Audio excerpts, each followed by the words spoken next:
A paz de Jesus e o amor de Maria estejam em vossos corações, da qual foste chamados a ser um povo santo na sua graça e paz, da parte de nosso Senhor e Salvador Jesus Cristo. Salve Maria Imaculada, sempre Virgem. Meus queridos amados irmãos e irmãs, estamos nós aqui para mais um vídeo doutrinário. Apologética doutrinária, tá? Apologética doutrinária, quando eu digo apologética doutrinária, é porque é doutrina da igreja. Mas, meus irmãos, assista o vídeo completo. Não importa o tamanho que o vídeo fique, não seja católico. Católico só assiste 1, 2, 3 minutos, não assiste mais. Por isso não tem conhecimento de nada. Quando um protestante pega, bota no bolso, né? E ainda quer ser o sabichão. Não conhece de nada. Não assiste tudo completo para saber a verdade. Por isso, tem o que fazer. Mas para aqueles que assistem o vídeo completo, Deus lhes abençoe e conte com nossas orações. Meus irmãos, lá embaixo você está vendo Pix, né? O nosso Pix, contribua com isso. Vamos ler lá? Vamos ler. Contribua com esse apostolado. Tabira, pixtabira674@gmail.com, tá no nome da minha esposa Maria Juliana. Nos ajude, faça a sua contribuição. Dependemos de você para a apologética continuar firme. Eu já estou gravando numa segunda-feira. Na segunda-feira eu podia estar trabalhando, mas estou trazendo isso aqui para enriquecer a tua alma. Né? Muito bem. Vejam só. Meus irmãos, protestante é uma refutação também forte em cima dos protestantes. Protestante diz que a Igreja Católica criou os 7 pecados capitais. Eu vou mostrar eles na Bíblia. Protestante, você sabe, ele só sabe dizer aquilo que não está na Bíblia, né? Protestante carrega uma Bíblia debaixo do sovaco, pelo menos uma castrada, para dizer que são biblistas, mas na realidade não conhecem nada do que tem dentro daquilo ali. Dentro da Bíblia tem a doutrina dos 7 pecados capitais. Por que são capitais? Porque eles foram realizados, eles foram cometidos, eles foram pensados, não é? Primeiro ele veio no pensamento, Jesus disse: o pecado sai do coração, né? Do homem, lá em Marcos 7. Então, ele vem para a cabeça, da cabeça cai no coração, do coração ele é posto em prática. Os pecados capitais, existem 3 aliados contra a nossa alma, que a nossa alma tem que lutar. Não é? Eles são 3 aliados fortes para derrubar e condenar a nossa alma, que se ajuntam aos 7 pecados capitais. São o diabo, a nossa carne e o mundo. Veja só. O diabo, a nossa carne e o mundo combatem contra a alma para destruí-la, para condená-la. Os pecados capitais, eles são a chave, esses 7 são as chaves para os outros pecados. Eu vou mostrar para você na Bíblia. O protestante disse: não tem dentro da Bíblia o nome pecados capitais, mas tem a doutrina. Não é? Seus burros. Porque a pessoa lê uma Bíblia e não achar isso aí, não entender isso aqui, é ser burro. Já diziam isso protestante aqui no YouTube. Né? Uma das colunas do protestantismo é a burrice. Isso é verdade. Né? Verdade nua e crua. Olha só. A teologia bíblica dos pecados capitais é empregada aqueles 7 demônios que Jesus expulsou de Maria Madalena, segundo Marcos. Jesus expulsara de Maria Madalena 7 demônios. Cada um daqueles demônios é enumerado por cada um desses pecados que você vai ver comigo agora. Que são eles, vamos lá. Ó. Gula, avareza, luxúria, ira, inveja, preguiça, soberba ou orgulho. Soberba ou orgulho. Que você vai ver comigo na Bíblia. Na Bíblia, seus hereges, não tem dentro da Bíblia o nome pecados capitais, mas está aqui dentro. Os pecados capitais. Como dentro da Bíblia, você não encontra o nome Bíblia Sagrada, mas está na capa. Seus hereges. Vejam só, meus irmãos. Meta o dedo no like. Você vai acompanhar agora o que você nunca viu. Refutando todas as heresias protestantes. As heresias... Eu fui fazer um vídeo sobre o Anjo da Guarda. E você sabe que no Google, você vai digitar, só aparecem sites protestantes. Anjo da Guarda. Aí estava lá os sites protestantes, né? Refutando, anjo da guarda não tem na Bíblia. Aí você bota anjo de proteção, anjo do livramento. É esses mesmos sites protestantes enchem de versículo bíblico. Você coloca o termo purgatório dentro da Bíblia. Aí o site protestante, não existe isso, é invenção da igreja romana, né? Aí você bota dentro da Bíblia a doutrina do purgatório, e algumas seitas protestantes, como a Assembleia de Deus, vai mostrar 1 Coríntios 3,15, né? O fogo purificador. O sujeito será salvo passando pelo fogo, veja aí. Veja como a ignorância protestante é a chave da burrice, como dizia esses protestantes. Então, meus irmãos, vamos ver o primeiro deles aqui? Vamos começar pela gula. A gula está aí, meus irmãos. Hoje nós olhamos para a TV e a TV nos incentiva o quê? Os programas de comida, né? Incentiva a gula. Jesus ensinou no capítulo 4 de Mateus, para combater a gula é o jejum. Não é? Vamos ver aqui, o primeiro pecado capital. Não te ajuntes com os bebedores de vinho, com aqueles que devoram carnes. Provérbios 23, 20 e 21.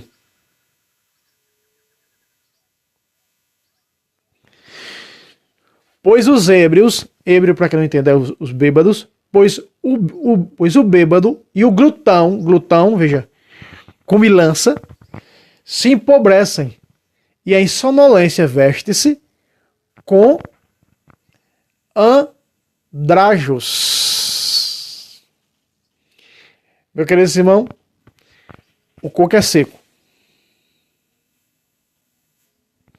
Lucas capítulo 21, versículo 34. O próprio Jesus vai falar nisso, olha só.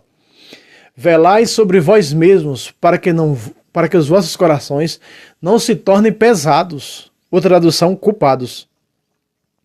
Com o excesso do comer, gula. O excesso do comer, gula. Com a embriaguez, veja aí, a embriaguez. Veja, tomar bebida alcoólica, um pouco, não é pecado. O pecado está na embriaguez. Se embriagar, aí está o pecado. Paulo já dizia, os bêbados não herdarão o reino dos céus, 1 Coríntios capítulo 6, a partir do versículo 9 ao verso 11. Os bêbados não entrarão no reino dos céus. Já a embriaguez, a gula também não, tá? A gula e a embriaguez têm o mesmo teor. E com as preocupações da vida, para que aquele dia não vos apanhe de improviso. Que é aquele dia? O dia que o Senhor vier.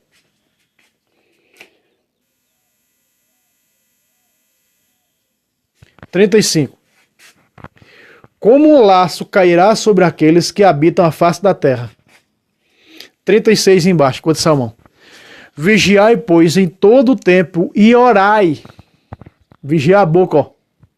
Gula. E não só gula no aquele que come, mas gula em tudo, né?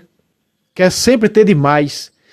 Um dia eu assisti uma reportagem, né, aí desse povo famoso, que aonde encontrava uma loja de sapato, comprava sapato, né? E tinha não sei quantos, mais de 400 pares de sapato e nem usava, né? Era lá, se acabando, né? Nem usava. Isso é pecado, e tanta gente passando fome, não é isso? Tem tanta gente que adquire tantos bens e tantos os outros passando fome, né? Poderia ajudar tanta gente, mas não ajuda. Porque a gula do ter, isso é pecado terrível. Então veja, a gula, ela chama muitos outros pecados. A gula, ela atrai a cobiça. A Bíblia diz que a cobiça é uma idolatria. Não é? Então, ela vai atraindo e aliciando outros pecados. Ela chama, a gula, ela atrai muitas outras coisas.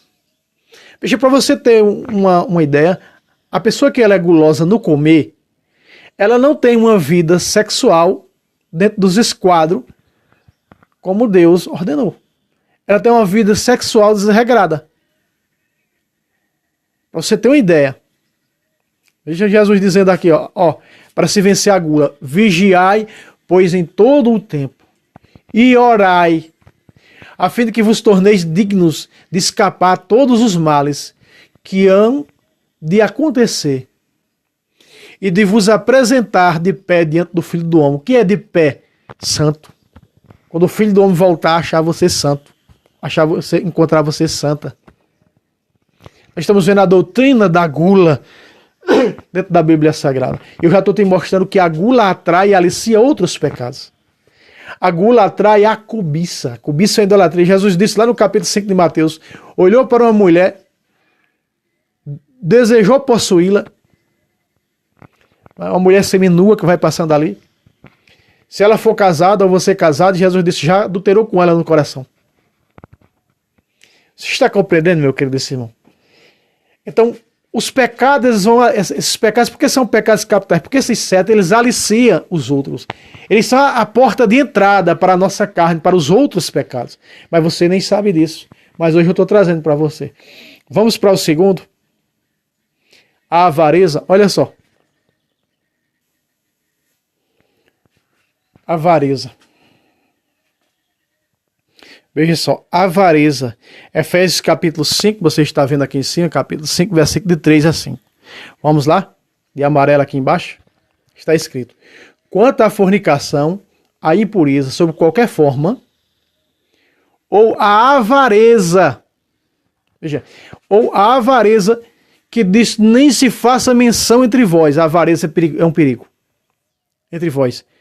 Como convém a santos, nada de obscenidades, de conversas tolas ou levianas, porque tais coisas não convêm. Em vez disso, ações de graças. Ações de graças, você sabe o que é, né? Eucaristia. Versículo 5.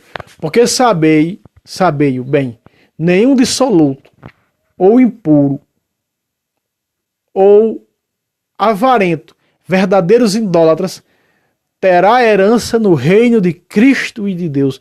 Aqui amarelo lá na frente, a avareza. O avarento não terá herança no reino de Cristo. É Fábio que está dizendo? Não, é Jesus. Olha aqui, Jesus vai dizer sobre a avareza, presta atenção. Não existe avareza mais explicada dentro da Bíblia do que a passagem do jovem rico. Mateus capítulo 19, do versículo 18 a 23. Vamos ler? Vejam só. Encontro de Jesus com o jovem rico. Não existe avareza, aqui está. Jesus vai dizer que o rico, o avarento. Eu acho que a parábola também do rico e Lázaro mostra um rico avarento, né? Já está mostrando tudo, já diz para onde é que vai. Mas não só serve para os avarentos ricos, não. Tem pobres avarentos também, olha só.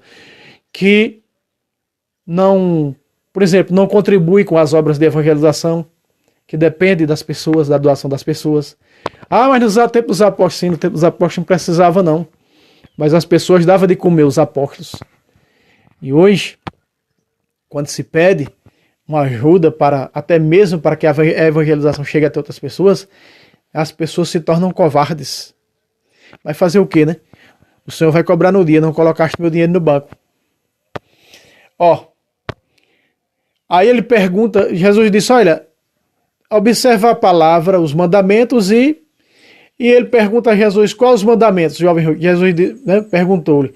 Jesus respondeu, não matarás, não cometerás adultério, não furtarás, não dirás falso testemunho. Jesus cita aí 4. Impressionante que Jesus não cita o sábado em nenhum, né? Essa seita aí adventista. Nem em um canto Jesus cita o sábado, quando cita os mandamentos veterotestamentários nos evangelhos. Olha lá, honra teu pai e tua mãe, amarás teu próximo a ti mesmo. Veja, amarás teu próximo, isso aí já é um mandamento que Jesus deu lá em Mateus capítulo 22, versículo 39. Ó, amarás ao teu próximo a ti mesmo, é o segundo mandamento da lei. Veja aí.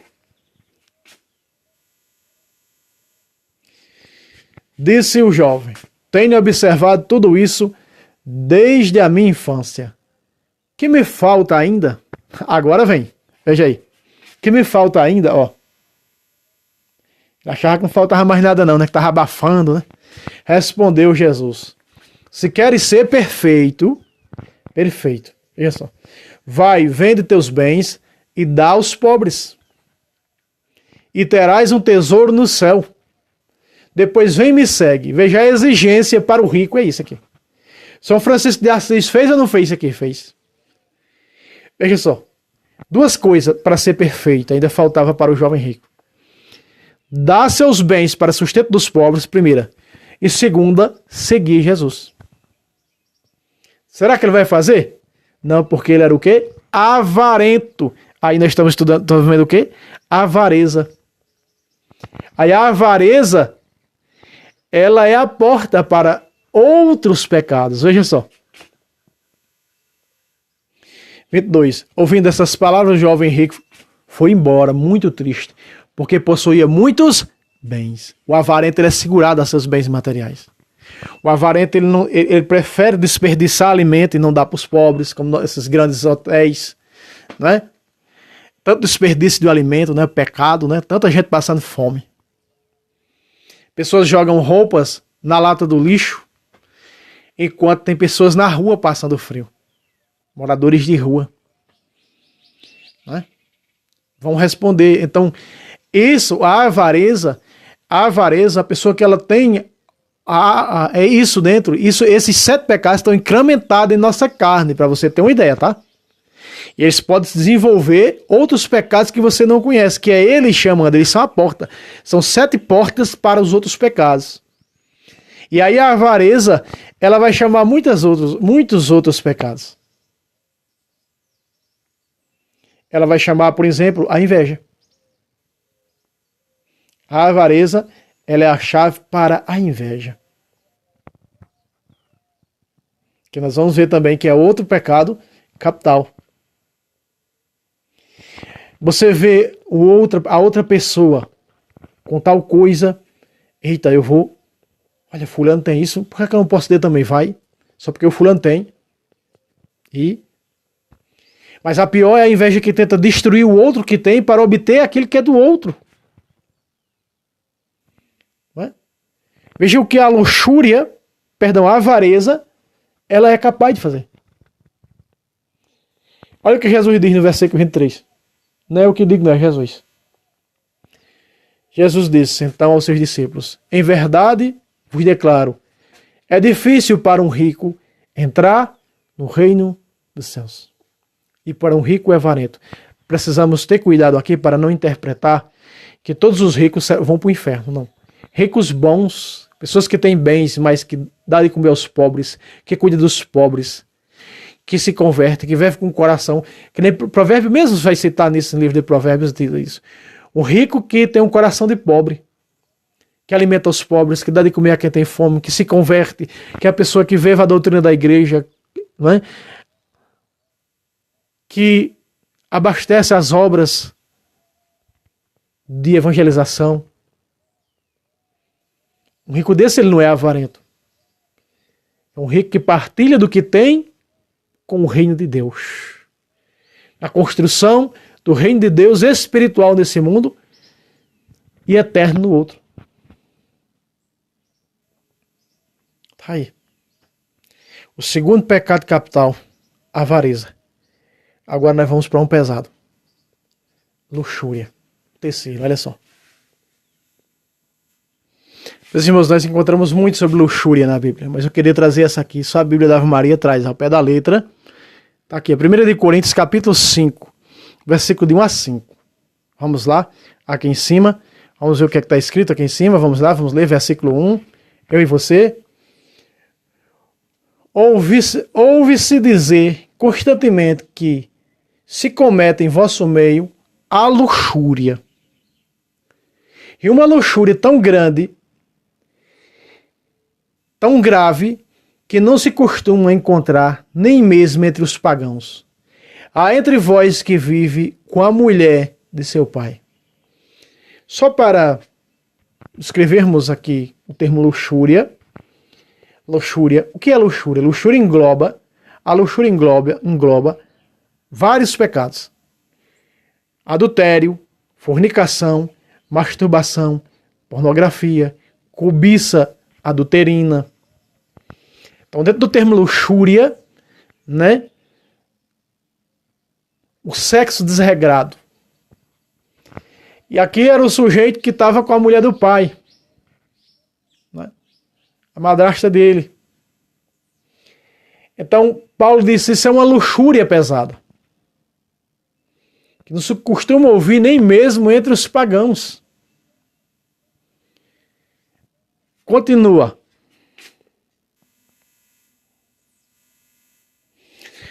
Aqui de roxo, versículo 2. e continuais cheio de orgulho. Veja o que é que a luxúria atrai.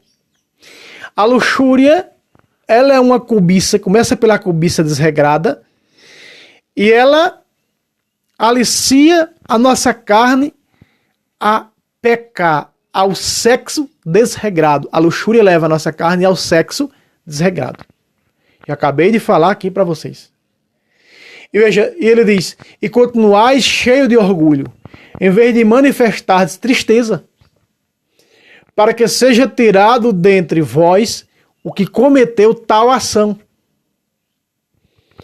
Na igreja primitiva, pessoas dentro da igreja, que se diziam católicos, eles eram excomungados da igreja.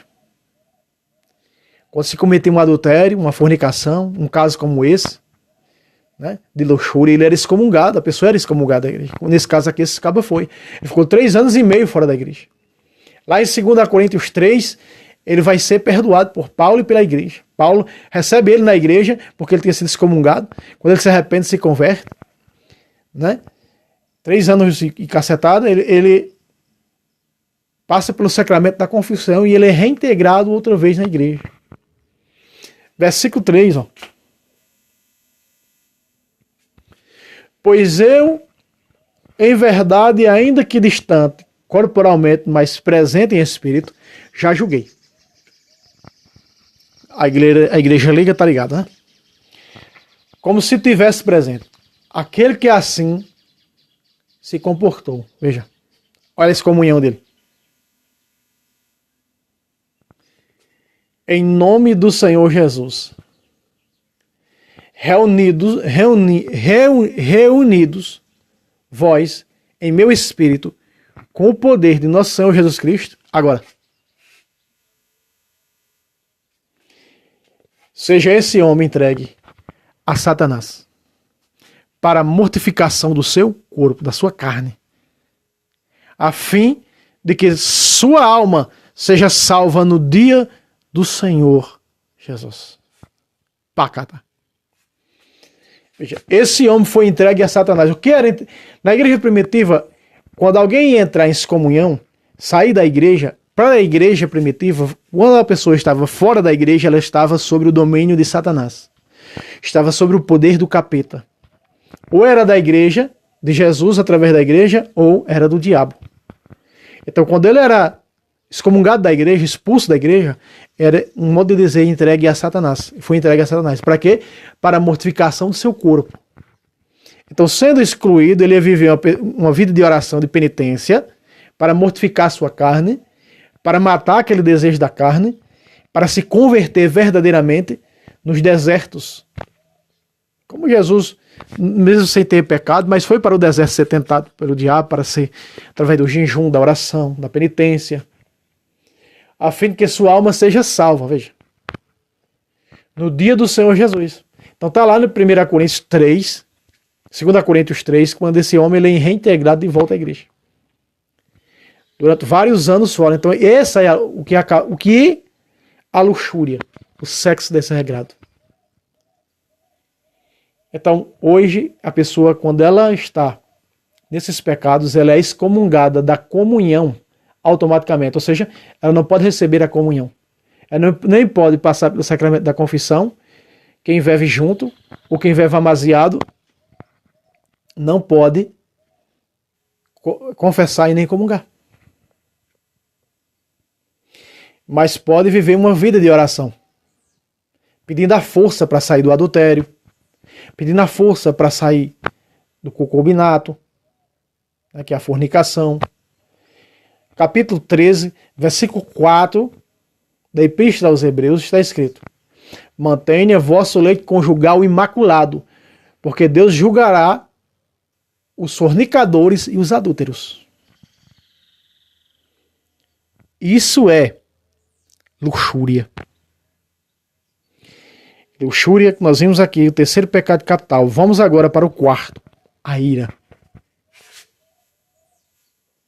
Ira. Nós já vimos gula, avareza, luxúria, e agora o quarto pecado capital que nós estamos vendo é a ira. Salmo 36 da Bíblia Ave Maria, verso 8. Está escrito, vamos ler? Guarda-te da ira, depõe o furor, não te exasperes, pode ser exaspereis, que será um mal. Deve-se evitar a ira, a raiva, sim. Porque é impossível a pessoa não irar-se, não cair num tremendo ódio, para ela não cometer tal atrocidade gerado desse pecado chamado ira. Isso aqui é um relato veterotestamentário. No Novo Testamento, nós vamos ver que é impossível não se irar. O próprio São Paulo vai dizer isso, né? Mas não peque se cair em ira.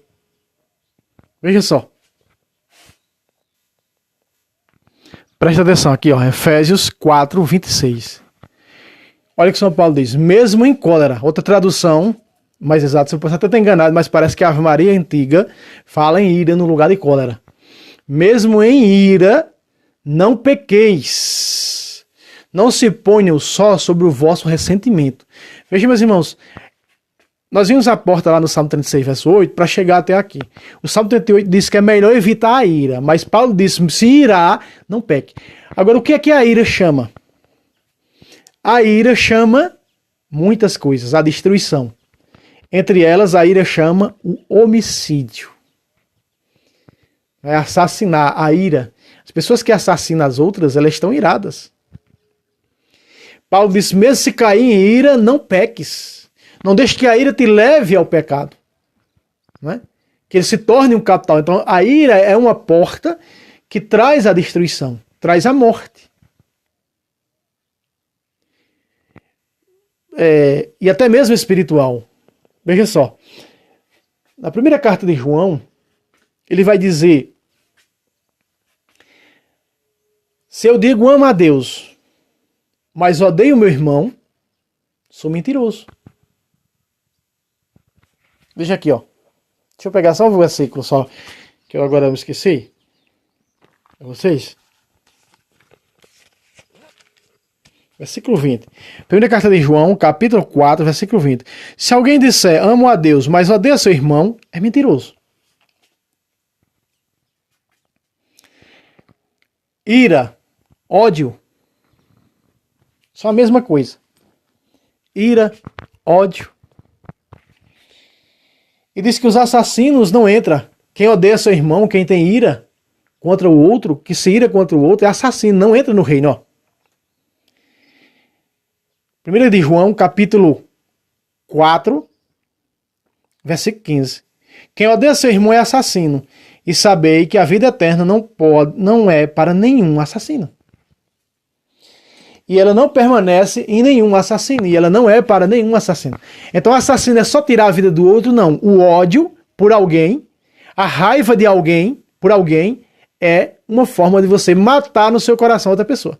Você está eliminando ela no seu coração, então não suporta o fulano. Você não pode fazer isso. Quantas das vezes eu não fiz isso? E essa carta de João, primeira carta de João, se você puder, um dia leia ela todinha, tá? Meditando. Primeira carta de João. A primeira carta de João, ela fala muito sobre o amor e o ódio.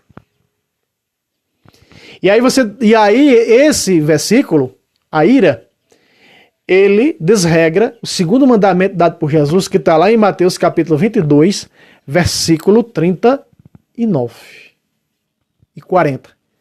Dou-vos um segundo mandamento semelhante ao primeiro. Amai uns aos outros como a vós mesmos. Ele combate o segundo mandamento da nova e eterna aliança. Ele combate o amor ao próximo. Você está compreendendo? Ele combate o segundo mandamento que Jesus deu. Amará o próximo como a si mesmo. Será que eu amo o outro como eu amo a mim mesmo? Como eu não quero mal para mim, como eu só quero bem para mim, será que eu quero para o outro? Será que eu honro o primeiro mandamento dessa maneira? E Jesus foi mais além, dê a vida por ele.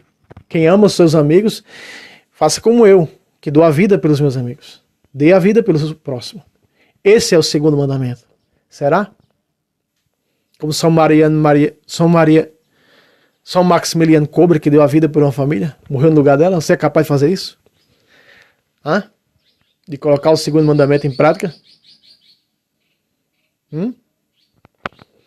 A ira, ela é a chave da destruição. E Satanás está irado contra nossas almas. Satanás está irado contra a igreja. E usa o comunismo no mundo inteiro para exterminar a igreja da face da terra. Satanás desceu à terra com grande ira. Capítulo 12 de Apocalipse, verso 7 em diante. Ai dos habitantes da terra, porque Satanás desceu a ela com grande ira. Cada cristão que coloca em prática a palavra de Deus, doutrinalmente falando, ele é odiado por Satanás. Satanás vai fazer de tudo para derrubá-lo em pecado ou para destruir a alma dele. Para que ele seja tirado rapidamente desse mundo. Depois de ira foi o quarto, agora vem inveja, outro terrível. Quinto pecado capital que nós estamos trazendo aqui, Provérbios 14, verso 30. Inveja. Existem muitos versículos dentro da Bíblia sobre inveja. Mas para o vídeo não ficar muito longo, eu vou trazer só esse verso, tá? Verso 30, vamos ler? Um coração tranquilo é a vida do corpo. Um coração tranquilo. Veja só, o oposto que o escritor de Provérbios coloca, né?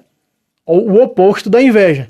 Então, um coração tranquilo é a vida do corpo, quer dizer que você vai viver muito mais, porque você não está se preocupando com nada, principalmente com o que o outro tem. Veja, enquanto a inveja é a cárie dos ossos. Você sabe o que é a cárie nos dentes? Que vai corroendo o dente e você vai ter que arrancar ou abenturar o mais rápido possível para ele não estragar o dente. Ele vai corroendo, ele vai comendo como um bicho que vai, né, como uma ferida brava. Ela vai comendo, ela vai destruindo. Assim é a inveja. O que é que a inveja chama? Como a ira, a inveja chama a destruição. O invejoso ele não dorme porque ele está pensando no que o vizinho adquiriu. O invejoso ele entra para trabalhar numa empresa e ele quer derrubar o outro que tem um cargo lá dentro maior do que ele, para assumir o lugar dele. Estou trabalhando aqui, mas em breve eu vou derrubar. Vai fazer de tudo dentro do patrão para derrubar o outro, para assumir a gerência, para assumir isso, aquilo. Isso é o invejoso. O invejoso está sempre espreitando passar a perna no outro. Acabar com a vida do outro. No fim dos bens materiais. Existe até inveja santa, chamada inveja santa. Não existe inveja santa. Eita, inveja santa, como eu queria ser ungido como tal missionário, tal padre, como eu queria ter tal sabedoria como fulano. Eita, inveja santa. Que inveja santa? Não tem inveja santa, não. É a mesma doutrina do ladrão, do bom ladrão, de usar o termo bom ladrão na cruz. Não existe isso. Não existe inveja santa. Inveja é inveja. E acabou. A inveja, ela é triste. Foi por inveja, diz o livro da sabedoria, foi por inveja do demônio que a morte entrou no mundo. Preste atenção. Sabedoria, olha só. Sabedoria, capítulo 1. Deixa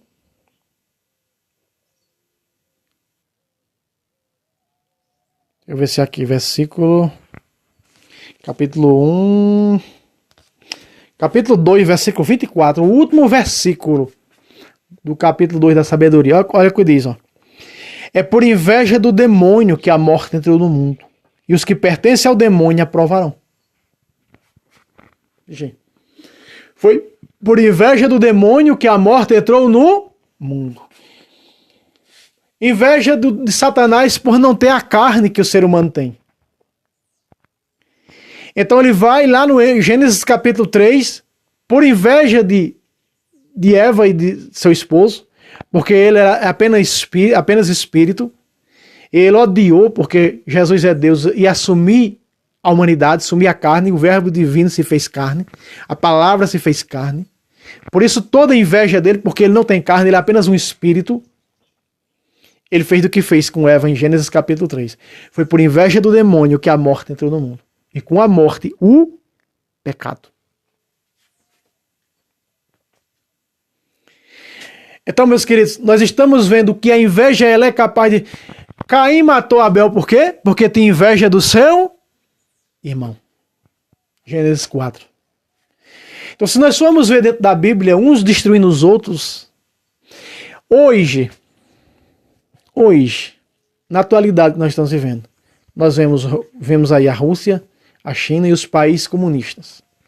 Eles tentam obter poder sobre outras nações para seu comércio, para se tornar potências mundiais, a maior potência mundial do mundo. Isso é por quê? O que é isso aí? Inveja.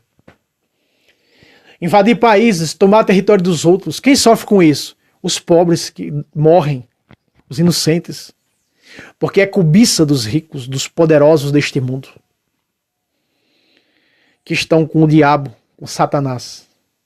Isso é a maldita inveja.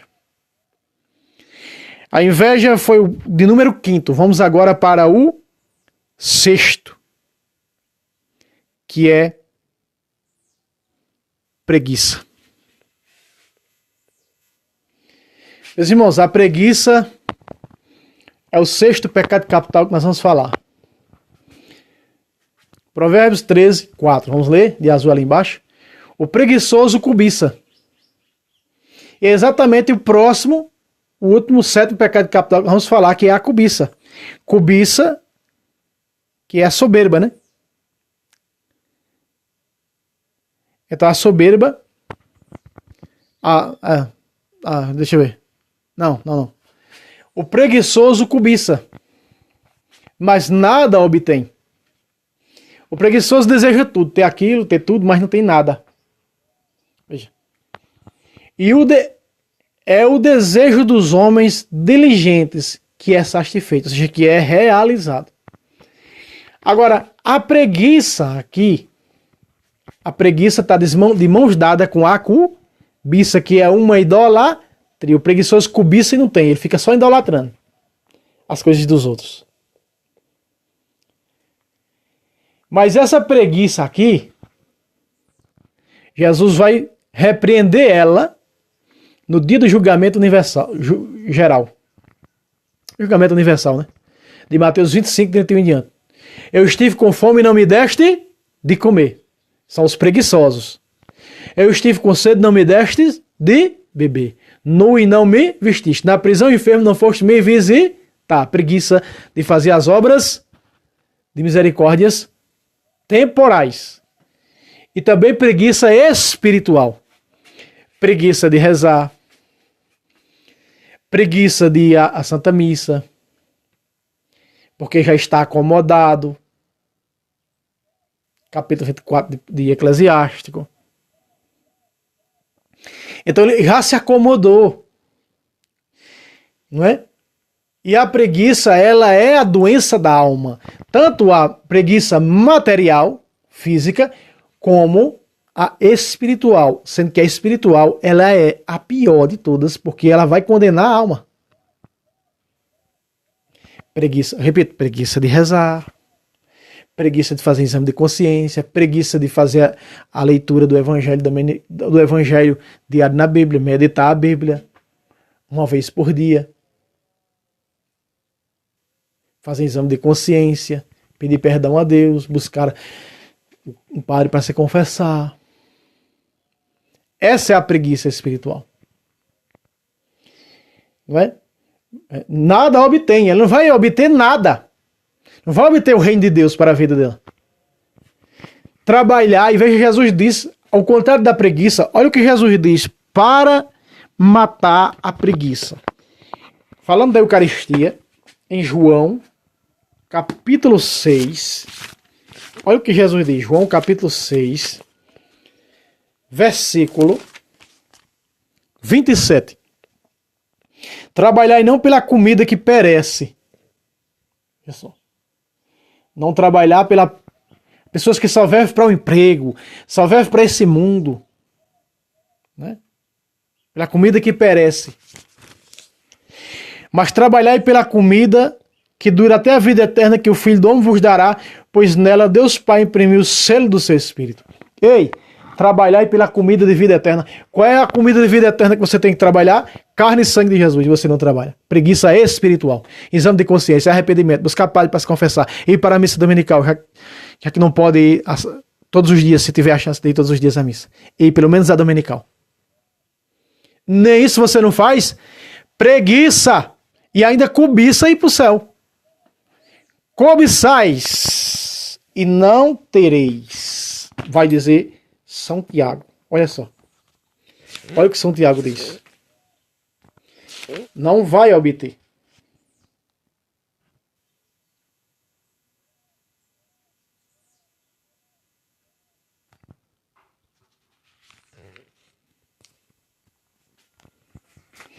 Capítulo 4 de Tiago, verso 2. Cobiçais e não recebeis. Sois invejosos e ciumentos. Olha o que a cobiça traz, ó. Sois invejosos e ciumentos, e não conseguis o que desejais. Litigais e fazeis guerra. Não obtendes, porque não pedis. Pedis, 3, e não recebeis, porque pedis mal, com o fim de satisfazer as vossas paixões. Ei! O que é que nós estamos vendo? Preguiça. A preguiça, ela chama muitas outras coisas de São Tiago. Ela chama o quê? A cobiça. A preguiça chama a cobiça, porque você não vai obter, você está vendo aqui, não vai obter. A própria Bíblia está dizendo que você não vai obter. E ela chama a inveja. Acaba gerando. Então a preguiça ela gera outro, ela chama outros pecados. Ela atrai outros pecados para a nossa carne. E o sétimo, soberba ou orgulho. Vamos lá. Vamos para o último, que o vídeo já vai longo. Soberba. Eu trouxe aqui no canal o exame de consciência dos mandamentos e dos 7 pecados capitais. Está no canal. Pode buscar que você vai achar. Vários vídeos, né? Falando sobre o exame de consciência, usando esses pecados, mostrando os pecados que eles fazem brotar sobre nós. A soberba, veja, a soberba precede, Provérbios 16, 18, a soberba precede a ruína. E o orgulho a queda. Veja, a soberba e o orgulho são irmãos gêmeos. A soberba, ela prepara na pessoa o orgulho. Quem é que tem soberba? O orgulhoso. O soberbo tem o quê? O orgulho. A soberba precede a ruína, a destruição total da pessoa em todas as áreas dela. Quer financeira, quer espiritual, material, psicológica. E o orgulho é a queda, meu irmão. Se a soberba traz a destruição total da pessoa, o orgulho atrai e alicia a queda. Porque o orgulho, olha o que diz o que é o orgulho em Tobias. Porque a soberba alicia isso aqui, o orgulho. Veja, olha o que diz Tobias. Veja só. Tobias 4, 14. Nunca permita que o orgulho domine o teu espírito ou tuas palavras, porque ele é a origem de todo o mal. Ei! Ele chama todos os outros pecados. Ele é a porta, assim como o sacramento do batismo é a porta para todos os outros sacramentos, o orgulho é a chave e a porta para todos os outros pecados. Ei, é a Bíblia que está dizendo. Vamos pegar mais 2 para você ver? Olha só. O vídeo está longo, mas tenha paciência. Veja aí. Eclesiastes 10, 14 e 15. O início do orgulho no homem é renegar a Deus. A primeira coisa que o orgulho faz na pessoa é renegar a Deus, como Lucifer. Por que Lucifer fez o que fez? Porque ele se orgulhou e se achou igual a Deus. Versículo 15. Pois seu coração se afasta daquele que o criou, o que fez Lúcifer, e fez Lutero, e todos os apóstatas. Porque o princípio de todo pecado é o orgulho. Aquele que nele se compraz será coberto de maldições e acabará sendo por elas derrubado, condenado ao quinto dos infernos. Olha o que diz Isaías. Isaías 2, versículo 11 e 12.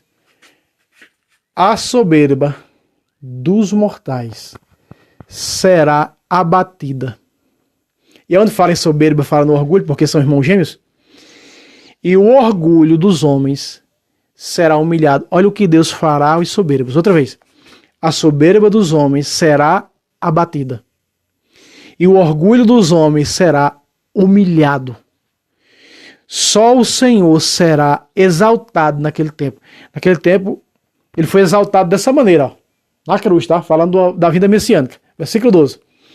Porque o Senhor dos exércitos terá um dia para exercer punição contra todo ser orgulhoso e arrogante, e contra todo aquele que se exalta, para abatê-lo, Aí está. Isso é a soberba. Meus irmãos, mais uma vez lembrando, lá embaixo está o Pix. Você viu aí, ó. Protestante, isso tem na Bíblia não, né? Mostrei com Bíblia. Com que foi que eu mostrei? Com Bíblia. Pegue a anotação e confira na sua Bíblia. Seja a tradução que você tiver aí. Então tá aí, ó, 7 pecados capitais. Então, meu irmão, lembrando lá embaixo, tá mais uma vez lembrando o Pix, nos ajude, né? Contribua com esse apostolado, pixtabira674@gmail.com, tá no nome da minha esposa Maria Juliana. Contribua, faça sua doação. Deus lhe retribua a dádiva. Muito obrigado. E obrigado você que compartilha os nossos vídeos, que sempre está acompanhando nossos apologéticos, que isso aqui é aprendizagem para a tua vida. 7 pecados capitais, as 7 portas para os outros pecados. E aí vem mortais, veniais, sociais e muitos outros. Deus abençoe vocês. Não esqueça o like e até o próximo vídeo, se Deus quiser.